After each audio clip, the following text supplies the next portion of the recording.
Hi, I'm Dan Neer. Quick, what do John Anderson, Chris Squire, Tony Kaye, Bill Bruford, Peter Banks, Steve Howe, Rick Wakeman, Alan White, Patrick Moraz, Trevor Horn, Jeff Downs, and Trevor Rabin have in common? And why is Chris Squire the odd man out? What they have in common is that over the past 20 years, they have all been, or still are, members of that rock and roll steamroller known as Yes. As for Chris Squire, throughout that 20 years, he's the only one who has appeared on all 17 of Yes's albums. But let's turn the story over to the members of the band themselves as the MZA Radio Network presents Yes, Up Close. Yeah!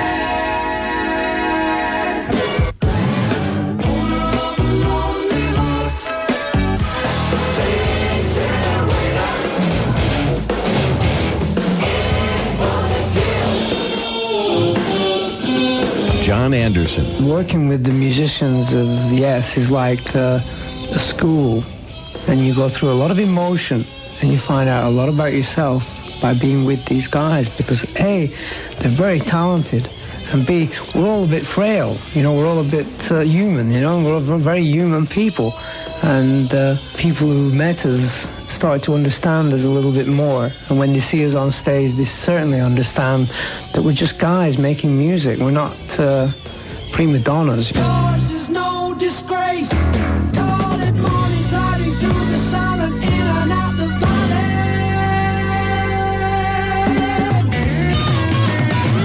See all good people turn their heads each day, so satisfied I'm on my way. Guitarist Trevor Rabin. I don't think what we do is contrived. I don't think we're trying to do something in order to be different. It's just there's 5 mad people in the band, and we just happen to come up with whatever happens is the natural progression of what the 5 of us working together come up with, and I think that's why it's different.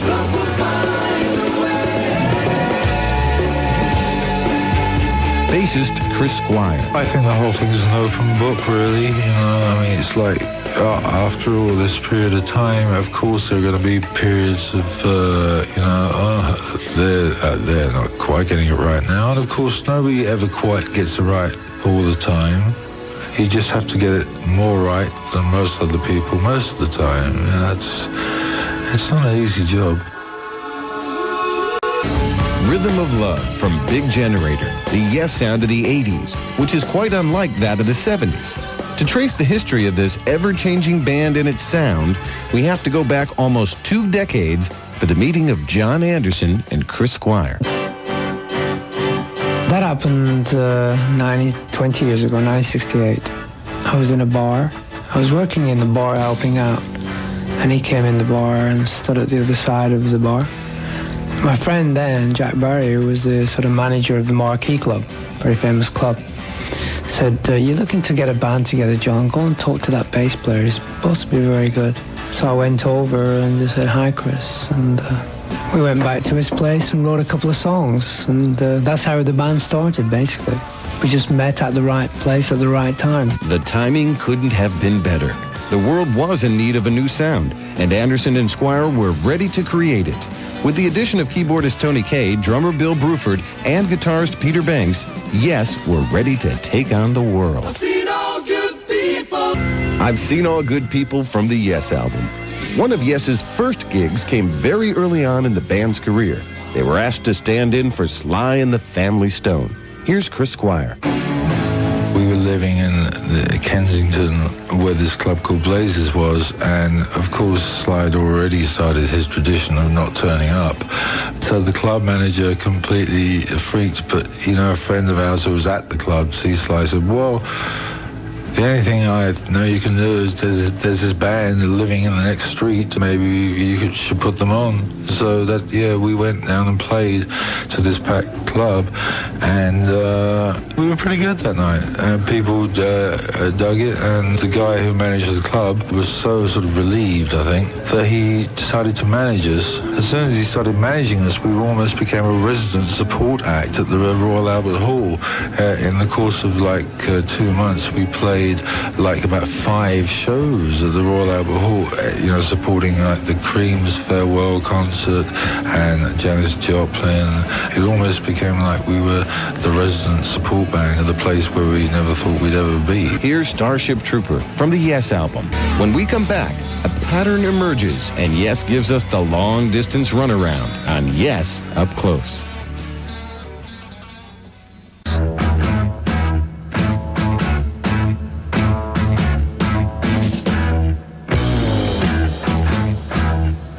After the release of the first 2 Yes albums, guitarist Peter Banks left the band. This began a long pattern of arrivals and departures that were to last throughout the 1970s. Banks was replaced by guitarist extraordinaire Steve Howe. Steve's first job was to help shape the sound of Yes's third album, the Yes album. The record proved to be a giant step for Yes, giving them their first #1 album in England and a top 40 hit in America. Bassist Chris Squire. Obviously, there was a look to the sound of the band that was different from normal, okay, which, you always have to have in order to sort of penetrate any kind of existing market or whatever, provided you get that far. And of course, because we were a very solid playing band, we did manage to break through. And but the main reason that the Yes album was very successful was because it was a very, very warm album, and it had kind of suggestions of the beginning of high tech, as in Yours Is No Disgrace, where we were using one of the very first Moog synthesizers, the big old things, all the wires and stuff.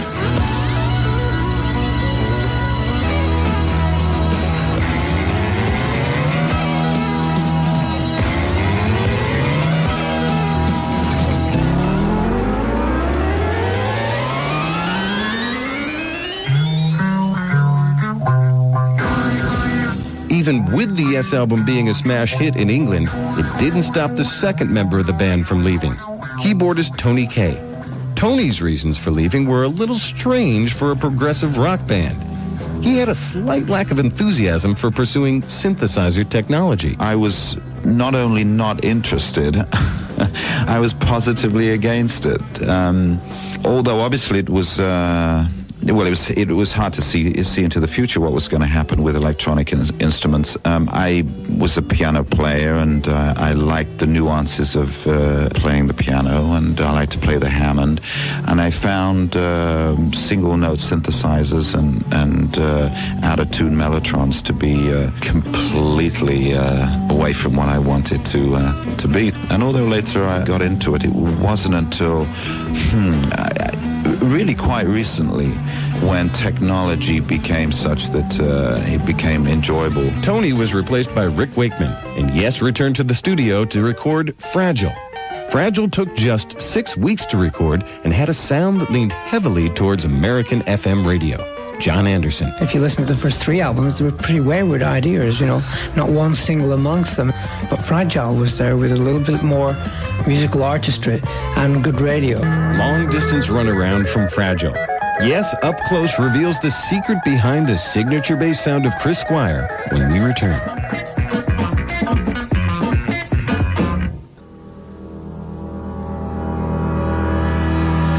Did you ever wonder how that distinct bass sound of Yes came about?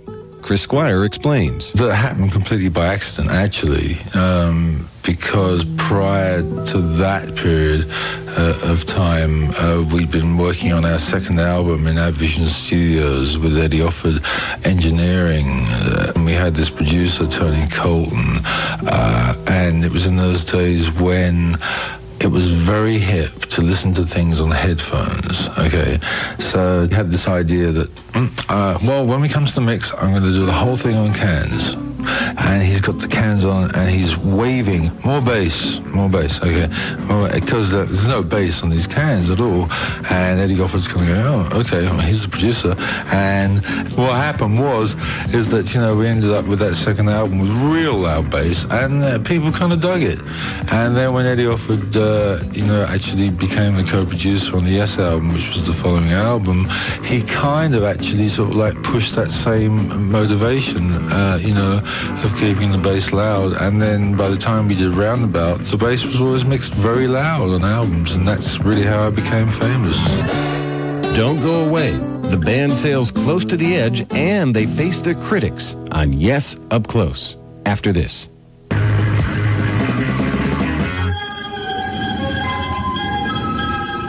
Guitarist Trevor Rabin has a few appreciative words for those carefree days of 1970s rock and roll. I think it was the most exciting period because the demographics didn't dictate what was to happen. The record executives weren't businessmen or stockbrokers. They were, drug addict hippies, and they were just totally into the music, and that's what dictated who they were going to sign up. Do I like this? And so fans were running the record companies. And it was a much more exciting period. There weren't many categories that people fitted into as far as the bands. Each band was its own category in a sense. You had Yes, and then you had Led Zeppelin, who were both extremely legitimate in their own rights, but extremely different at the same time. Trevor Rabin, as the newest of the Yes guitarists, had to learn some of the band's old songs. Chris Squire sympathizes. I'm so fortunate I haven't had to deal with that personally, because, I know that is something that, requires a lot of, I don't know if humility is the right word, but it definitely requires, a kind of a sensitivity, which is, to retranslate but still kind of get the essence of the song across. Interestingly enough, doing Heart of the Sunrise, which is the first time we've ever done it, in actual fact, I can see the song actually becoming, as the tour goes on, actually a much stronger thing than it was originally.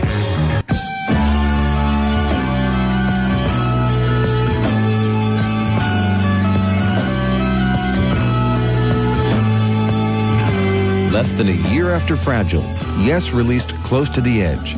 It was here that the band began to explore the use of 18-minute songs made up of various movements. The fans loved it, but the critics were not so sure. Drummer Alan White. A lot of the critics of the band tend not to analyze the music as much as they probably should, and understand the time spent actually creating something like that. It's more of a work of art to us. A lot of people, like I said, thought we were crazy, but it was something we were into, and we had a definite idea about what it should be and where it should go, and we stuck to our guns. Here's Close to the Edge Part 2, or Total Mass Retain.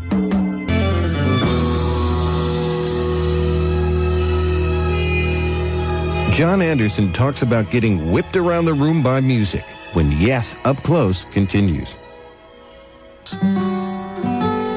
Keyboardist Tony Kaye. It's a pity that these days that bands are almost forced to be successful on their first record. In those days, there wasn't really that pressure to be successful immediately and have the most fantastic, wonderful album possible with the first album. It was not going to happen in maybe 2 or maybe 3 albums. You were allowed to develop what you were doing. I think if these days, if there's so much pressure on maybe doing dance music, or music that you can dance to, music that has to follow a formula, music that there's so much peer pressure that you're stifled in many respects. And here's what a lack of pressure can do for a band. And You and I, Part 2. John Anderson doesn't quite agree with Tony Kaye about pressure. Living up to the entity known as Yes is pressure enough. I think every time we go on tour or every time we make an album, there's an element of pain and a little bit of suffering that goes through that. I don't know why it does, but I know that it's just one of those things. You try to start an album and you know clearly what you're going to do, but all of a sudden the music takes hold of you and whips you around the room and throws you around both, psychologically and physically and musically, until at the end you're drained, but thank goodness you've finished the album. And I think the same happens with a tour, that you go into the tour thinking this is going to be a piece of cake, this is going to be fun, and then within a week you're panicking because the show isn't the way you thought it should be. So eventually within a 2-week, 3-week period the show will become great, and then we'll be able to survive on tour for a year. But there's always that feeling in the back of your mind, maybe this isn't the tour we're going to finish. I don't know why, but there's something inside that says, no, you know, Yes is bigger than all of you, so get on with it. Coming up on Yes Up Close, get out your scorecard as we'll be running down the changing lineups. Welcome back to Yes Up Close. Throughout the 1970s and early 1980s, Yes saw an incredible amount of personnel changes. Rick Wakeman left, was replaced by Patrick Moraz, who in turn was replaced by Rick Wakeman. Former session drummer Alan White took over from Bill Bruford. Then came the big blow. Rick Wakeman left for the second time, along with John Anderson. But Yes was not dead.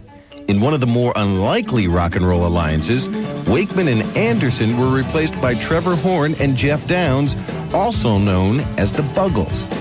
Yes plowed on until finally Downes and Steve Howe left to form Asia, and Horn pursued a production career. Yes was no more. Then into the picture came classically trained guitarist Trevor Rabin. One of the healthy things about the last album was the way the band formed. I wasn't asked to join Yes. Chris had called me and said, do you want to get a band together? And I was going to be singer, songwriter, guitar player, and Chris and Alan drums and bass, and we were going to work together. And then we got Tony Kaye involved, and we liked the way it was going. We called the band Cinema. It's cutting a long story short. We called the band Cinema, and near the end of recording 90125, Chris saw John somewhere and played him some of the stuff. John loved it and said, oh, that sounds great. And Chris said, well, you know, come down, have a listen to the studio. And we invited him to sing on a track or two. He sounded so good on the songs. I said, let's ask him to join the band, you know. So we did, and that's how it became Yes. A rare live version of Owner of a Lonely Heart, Yes's first #1 song in the U.S. John Anderson has an explanation for the longevity of Yes. It's a very complex band. It's made up of 5 very individual people. I believe that we're now entering our 20th year together, collectively speaking, and musically we're still fighting. We're in there fighting. We're juggling with music, and we're not just laying back and playing our hits. We just keep trying to push the boundaries musically. And there's not too many of us left in this sort of realm of musicians, you know. We're just honoring our musical growth, I suppose, because we're still in the business and we're still able to tour, and people are still willing to come and see us. So in some ways, we're all developing all the time. And continue to develop they did. With the new Yes sound under their belts, the band recently released Big Generator. Here's the title track. Here's Yes guitarist, songwriter, and producer, Trevor Rabin. Yes is a commercial band, so is because it sells records. It's funny that people are saying, you know, I've brought a commercial influence to the band. I guess in a sense, if you're talking about record sales and the fact that I write songs which are accessible to radio and to top 40, some of what I do is, I guess I could take some of the blame or claim for that. But as far as Yes selling records, they've always sold records. They've always been a commercial success. And in fact, on this album, we certainly didn't make an effort not to be commercial, but we landed up with, you know, Love Will Find a Way. It's just a very honest love pop song with a couple of added little curved balls in there. But, you know, it's turned out to be #1 play on AOR radio. So we must be doing something right. John Anderson. There's one song called Shoot High, Aim Low, and that really was a very, very exciting backing track without a song for about 6 months, and all of a sudden the lyric came through. There is a logical chance that we should live beyond war, and this is a foundation that was set up about 3 years ago by some people in Russia and some people in America, relating to the potential of life beyond war, without putting a finer point on it, but it's a very simple statement that mankind does have a chance to live beyond war. It used to live beyond war thousands of years ago, but we forgot how to do it. Now we're remembering it. Shoot High, Aim Low from Yes, a band of the 70s, 80s, and according to John Anderson, it'd be great to think that we'll still be around in the 90s. I know it's pretty bizarre, but if you think about it, some of the great big bands, you count Bases and all these bands of the 40s were still around up until the guys just went to heaven, Isn't it incredible? So why not, musical bands like Yes and Genesis and Floyd, and there's many around.